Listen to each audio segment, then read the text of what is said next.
You're listening to Money FM 89.3, and it's now time for Under the Radar with me, Chua Tian Tian.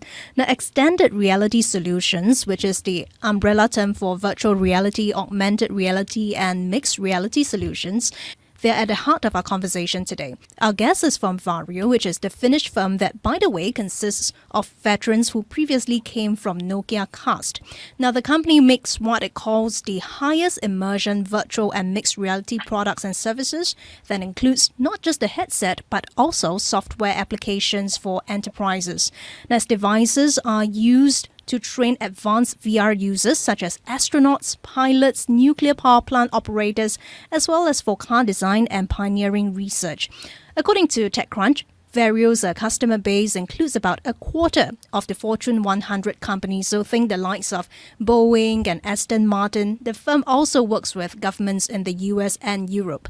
But how does it assess the demand for extended reality products and services from these big players? And with Apple unveiling its Apple Vision Pro spatial computer, is competition heating up for Varjo? Does Varjo want Apple to succeed and aid the growth of the nascent industry? Well, for more, let's speak to Patrick Wyatt, Chief Product Officer of Varjo. Patrick, welcome to the show. Good evening. Great to be on the show today. Great to have you on board. And Patrick, we've briefly mentioned this in our introduction, but best to hear it from you.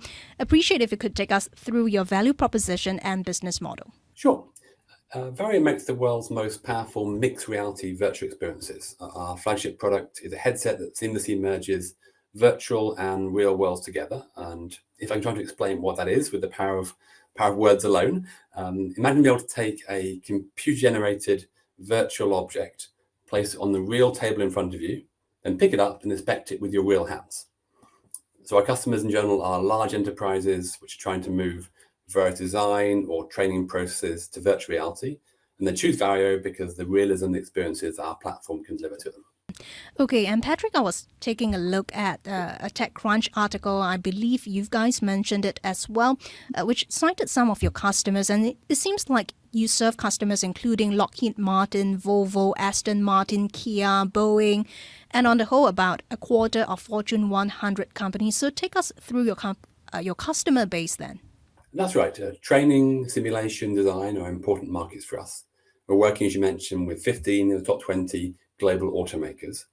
Traditionally, car makers would make very expensive, full-scale models in order to design or to make ergonomic decisions, often out of clay or things like that. Now they can do this digitally by inspecting life-size 3D models in virtual reality. If you think about training, for example, that's also an important sector for us, particularly pilot training. Our headsets are used by both civilian and military trainers in the top programs. And this is a good example of mixed reality simulation. The pilots often seated in the real cockpit and simulator, and the headset fuses together the view of their real hands and controls with a simulated virtual world outside. And if we can get this hyper-realistic simulation, they can avoid so-called training scars, where they end up being trained the wrong things and learn the wrong behaviors. Okay, and Patrick, I was looking at your customer base, and it seems like you're rather focused on the big guys and for professional use. Why is this the case, and do you think you can eventually open up to the mass market somewhere down the road? I think this focus kind of reflects two things on our part. One is that we're really focused on helping customers move very practical, mission-critical workflows to virtual reality, where they've got a very concrete return on investment. And so that naturally trends towards industrial applications. And then I think the focus on automotive and aviation so far has been mainly because these are extremely high value choices they make, where they need a really high level of visual quality to have the confidence to make business decisions based on virtual model alone. I would say that for the foreseeable future, we're pretty focused on enterprise and the broader B2B space and less on the consumer space in the long run. So at the moment, how would you assess the market for extended reality products? Because I know we've seen what happened with Meta and its metaverse ventures. Of course, that's focused on the mass market.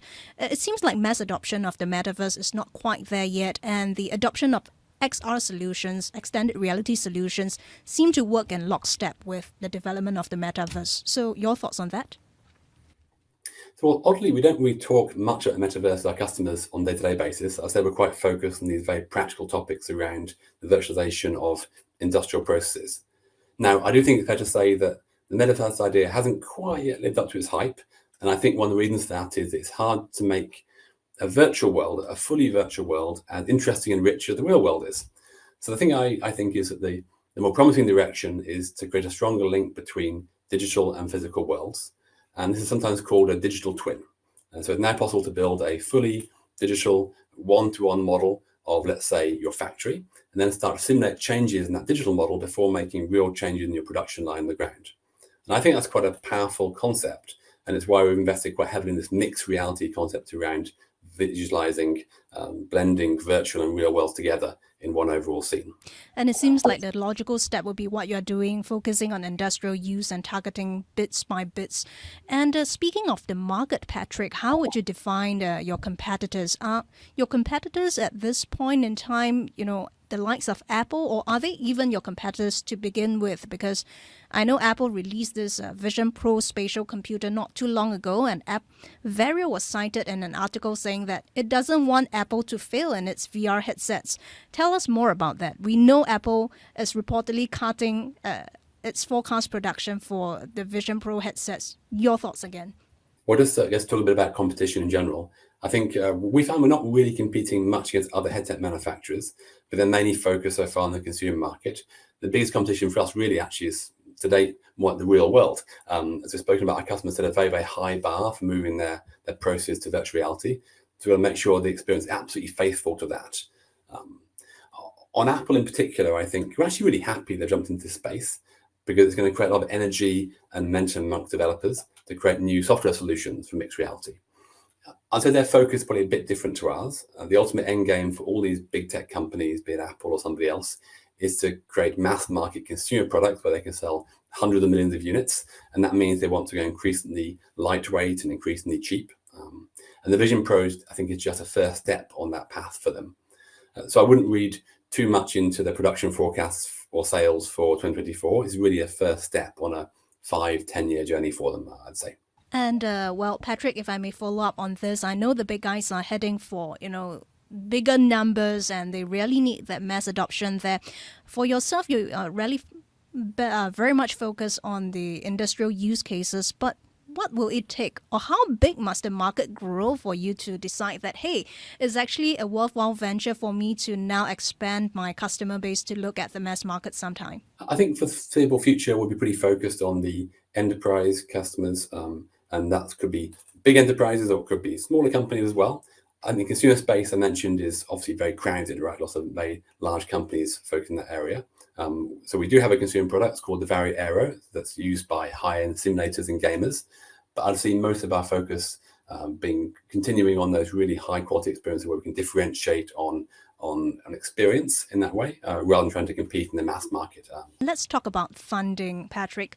Varjo had in September last year raised this $40 million in Series D funding, and the latest round is backed by return investors. We are talking here about EQT Ventures, Atomico, Volvo Cartech Fund, Lifeline Ventures, and also new strategic investors, including, very interesting here, you have Foxconn. What value does this group of strategic investors bring to the table for you? Yeah, we've got a great mix of investors. Some of these top tier VCs you mentioned, other ones are our customers and our suppliers. So with the likes of kind of Volvo, we've been working for many years on our solution development, and it's been great to be so deeply embedded in their process to be able to build our products too. It's been very valuable for us. And for partners like Foxconn, who as you know is the largest contract manufacturer in the world, it's really a mark of the confidence they have that our underlying tech is heading in the right direction in the long run. They've chosen to partner with us in this stuff. That's great.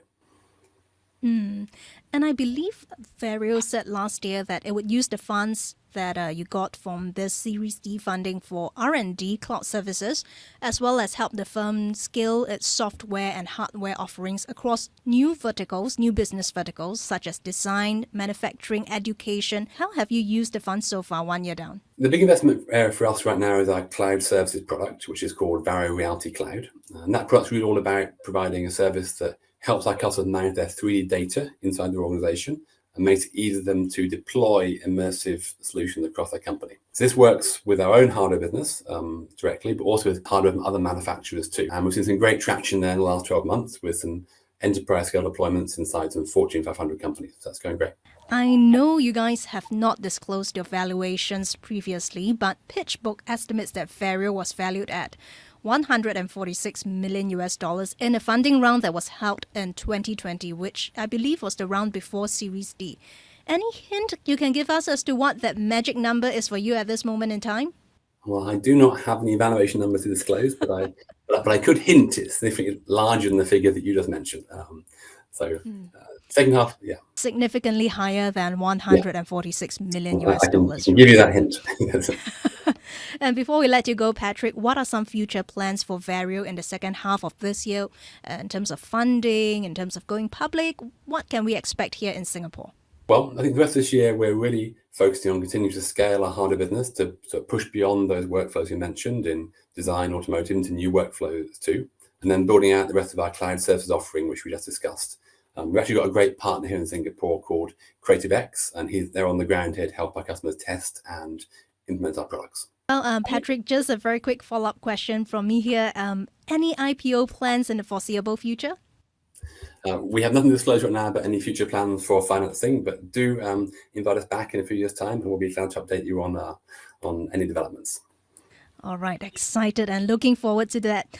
Thanks a lot, Patrick. That was Patrick Wyatt, Chief Product Officer at Varjo. Thank you very much for joining us on Money FM 89.3. Money FM 89.3.